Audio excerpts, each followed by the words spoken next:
So ayun mga idol, ano? So ano ro bang ginawa natin sa stock carb natin para mag-match siya sa racing CDI natin or sa stock carb natin. So dalawa po yung ginawa ko diyan, ano?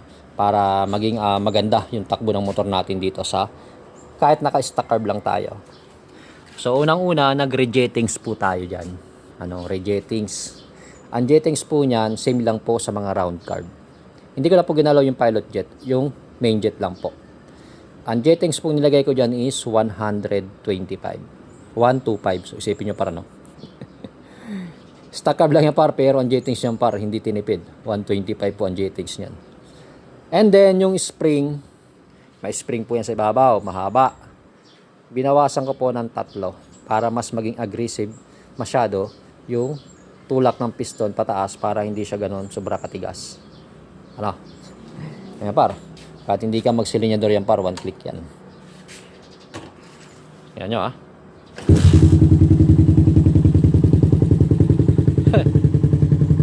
125 jettings natin dyan, naka racing CDI tayo. Yung spring niya pinutulan ko ng mga yung tatlong ikot lang. Ano, binawasan ko ng 3. Siguro mga ganyan kahaba lang yung bawas ko. Ano po, para kahit stock carb lang siya, palagyan par sa mga naka big carb, ano. O hindi siya tinipid sa jettings par. Ang jettings niyan same lang po sa mga big carb.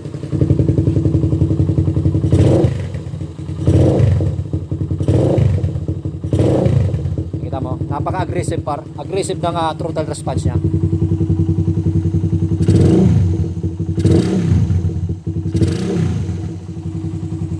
Napaka-stable ng minor, 1.2.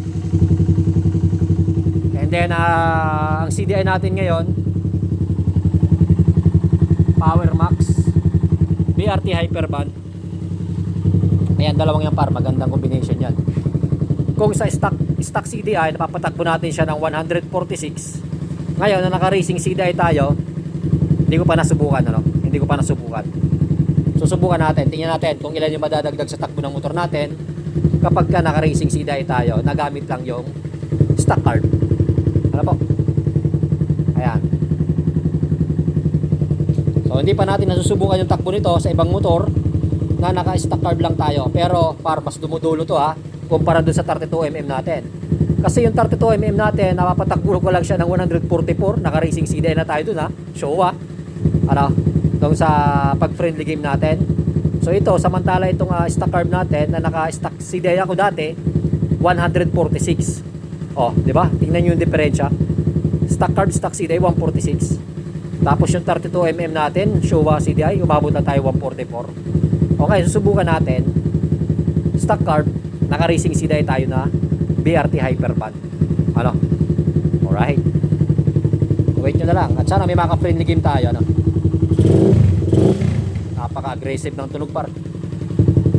Right?